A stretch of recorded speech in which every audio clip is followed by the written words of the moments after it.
For Mashable, I'm Jonah Javad. Always end up with the crying baby next to you on the plane? If you fly KLM, that could soon be your fault.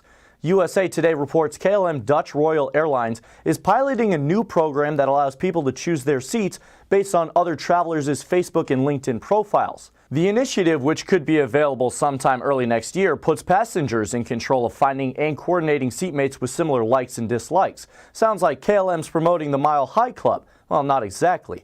T-News notes, on a basic level, a business traveler might not actually be interested in talking business on a flight, preferring instead to read the newspaper, listen to music, or catch up on sleep. For the sleepers, KLM is not making the service mandatory. Still, how much can you really learn from someone's vacation profile pic? It's an idea trending with at least one other airline.